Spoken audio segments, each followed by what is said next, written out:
What's going on, NBA fanatics? This is your friendly neighborhood Memphis Grizzly homer, Memphis X, and I talk hoops. Today, we're going to take a little break from the action, and we are going to talk about NBA finances as it regards to the Memphis Grizzlies. But first, every hero needs their theme music.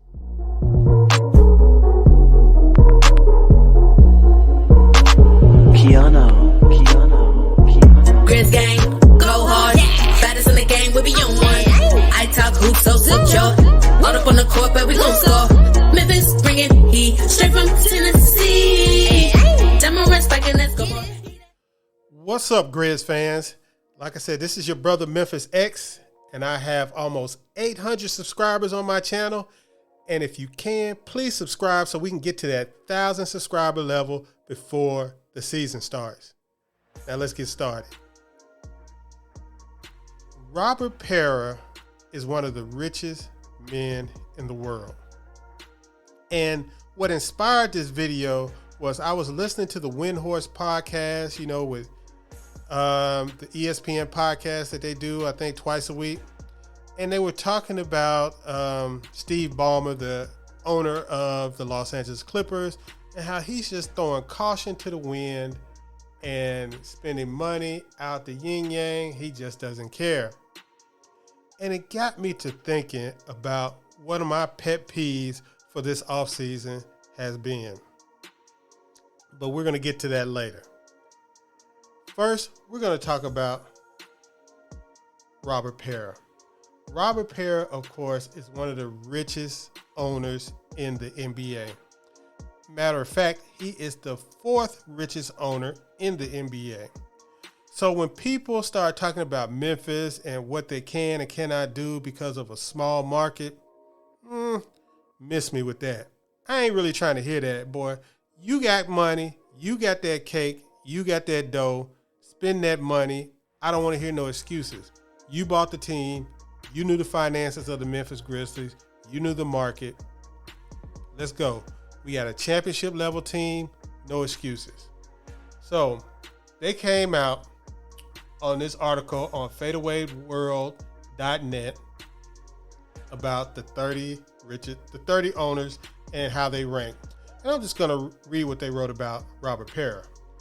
Robert Pera has a very good franchise on his hands because the Memphis Grizzlies are one of the most exciting franchises in the league behind superstar point guard Ja Morant. But Pera is incredibly wealthy because he founded a wireless equipment maker, Ubiquiti Networks. Ubiquiti Networks recorded revenue in 2021 of over $1.2 billion, a massive reason why the Grizzlies owner is filthy rich. Holding a degree in electrical engineering from the University of San Diego, get your engineering degree, kids. Pera worked at Apple in 2003 and founded Ubiquiti Networks after only 10 months on the job. The Grizzlies owner was heavily involved in the company, currently owning 75% of it, and started working full-time in his firm in 2005. The self-made billionaire is also one of the youngest billionaires in the world. So as you can see, Robert Pera is really one of those guys that kind of got it out of the mud. He didn't inherit his money, at least. He didn't have some kind of lucky windfall. He actually built a company and earned his money. So one of the things about Robert Pera is he is a huge hooper and hoop fan himself. You guys know he played in the Pro-Am and stuff. He challenged Tony Allen to one-on-one and all these kinds of things. And, he's just one of those guys that loves basketball. So, I don't fault him for that. I always know that he is going to really try to win the championship. But we got a little beef this offseason. So, now we move on to the Grizzlies and where they stand in the league. Now, currently, we are going to use Spotrac's NBA team salary tracker. And as you can see, the Grizzlies have the fourth lowest payroll in the league. Now, some of this, is, I'm just going by their total cap number. The Grizzlies have the 4th lowest payroll in the league. Right between Houston and Detroit Pistons, 2 teams that should be tanking this year, and right above San Antonio and the Indiana Pacers. Now, when you come up, you won't get to a competitive team until you get to 11, and those guys are at $153 million. So there's almost a $20 million difference between the Grizzlies and the next round of competing teams. $20 million difference. And that's just when you get outside the top 10. So there is nobody in the bottom 10 besides the Memphis Grizzlies that will be competing in the NBA this season. All the other teams are expected to be, Sacramento will be competing, but people don't expect them to do much. All the other teams are expected to be in the lottery next year. So the Grizzlies, along with having one of the youngest teams in the league, also have one of the lowest payrolls in the league. So what does that do for the Grizzlies? Well, as we move into the top 20 payrolls in the league, you see that the main competition for the Grizzlies in the West are the Golden State Warriors and the Los Angeles Clippers. Both of them have a whopping 190 plus million payroll. Now, I don't expect the Grizzlies to do that. The Grizzlies don't have the market, and even though Robert Pera is wealthy, he ain't Steve Ballmer wealthy. Steve Ballmer is $100 billion plus dollars. Robert Pera is $14 billion. Now, when it comes to billions, that's a big gap. So he can Steve Ballmer could literally buy 4, 5, 6, 7 other NBA franchises with the money he has more than Pera. So I don't expect him to spend like Steve Ballmer. However, when you see these other teams like the notorious cheap Phoenix Suns at $172 million and the Atlanta Hawks at $164 million, and even fellow small marketer New Orleans Pelicans at $153 million, you start to realize the Memphis Grizzlies are leaving something on the table this season. Now, I don't know if it's by happenstance or it's by design or, something fell through this offseason because, we all expected the Grizzlies to pursue maybe a free agent, and maybe they were planning on pursuing Miles Bridges, opening up some cap room to pursue Miles Bridges, but that never, happened because of his legal situation. So I'm not sure if it was by design or by happenstance, but regardless, here we are. The Grizzlies are about 25 to $40 million below the other nominal competitors in the league.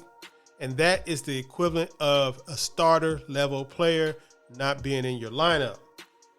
Now, the problem with this is the Grizzlies still have not used their entire mid-level exception. Now, were there some players out there that they could have probably targeted and got? Probably so. Some that could have helped them this season. Yes, the Grizzlies are light on rim protection. They're light on big men. They're light on, another power forward, especially when them knowing that Jaren Jackson Jr. is going to miss time. Now, maybe they know something we don't know. Maybe they know something that hasn't been made public, that Jaren's going to come back earlier than expected, and he won't be out till Christmas time. But as far as the fans know, Jaren's going to be out a while, and the Grizzlies are going to be starting either Brandon Clark or most likely a rookie or somebody with very, very light experience at power forward. So that brings us to the next issue, not re-signing Kyle Anderson. Now, the Grizzlies had the cap flexibility, especially after they decided to bring back Tyus. They had the cap flexibility to be able to pay Kyle Anderson a 1-year balloon payment for whatever he got in Minnesota this year. And they could have made the deal flexible, like a team option for the second year, where they could have been able to trade him as an essential expiring contract at the deadline, along with Danny Green, and you have almost $30 million in salary, and you have somebody as a placeholder while Jaren Jackson is hurt, who's already shown himself to be an effective power forward on your team while Jaren Jackson is out. But they decided not to do that, and they decided not to bring in a reasonable facsimile of a backup power forward who can play the starting power forward. So another issue with that, it might have been what gives them pause, is the Grizzlies currently have 16 guaranteed contracts on their roster. So somebody's got to go. Everybody has been saying it's going to be Killian Tillie, but Killian Tillie was chumming it up with coach and the GM at Summer League, and he didn't look like a player that was on his way out. So I'm not sure what they're going to do about the extra player that they have on the roster. I don't know what kind of trade they're going to make this offseason, or if they're just going to waive somebody and, save it for there. Now, where does that leave us as the Grizzlies? Well, despite all the BS that I've talked on this video, despite all what seems like negative Nancy stuff that I brought on this video, the Grizzlies are still in good position. I don't know how they did it. I don't know how Kleiman does it, but he has the roster position. All they need is for the roster to be able to maintain while Jaren Jackson is hurt, and they should be fine by the end of the year as long as Jaren Jackson comes back and at least plays to his level of last year. The Grizzlies should be one of the top teams in the league and should be able to squeeze out a top 6 or better finish in the Western Conference, regardless of how they start the season without Jaren Jackson. I expect the Grizzlies to have an elite run at the end of the season, something similar to what Boston did last year, and I think it's going to show them as one of the better teams in the league. Also, the flexibility, and I know what a lot of people are going to say when they see this video and hear this video. They're going to say, well, you got Ja Morant's deal kicking in next year. You got Desmond Bane's deal kicking in a few years. But, baby, the Grizzlies are ready to rock right now. You worry about that later. You have Steven Adams' deal coming off the books. You could have Dylan Brooks' contract coming off the books. You have Danny Green's coming off the books. So all those contracts right there are enough to compensate for Ja Morant's extension, even if you bring back 1 or 2 of those guys. Now, that leads us back to the Kyle question. He could have been back, and he could have been coming off the books with no impediment for Ja Morant's extension next season. But, like I said, I still have the Grizzlies as one of the top contenders in the league. So, regardless of where they sit at the payroll, I still have them as one of the top contenders. But I still think they could be better positioned this season if they would have spent their money wisely and, spent a little bit more money on the payroll. Let me know what you think about that. Should the Grizzlies have made more of an effort to bring somebody in to fill in when Jaren Jackson is going to be hurt? Should they have retained Kyle Anderson to bring him back to the team to fill in for Jaren Jackson while he's hurt? Or do you feel good about the roster as is and think nothing else needed to be done? Let me know in the comments. Like this video, subscribe to my channel, and I'll be with you tomorrow with the next video.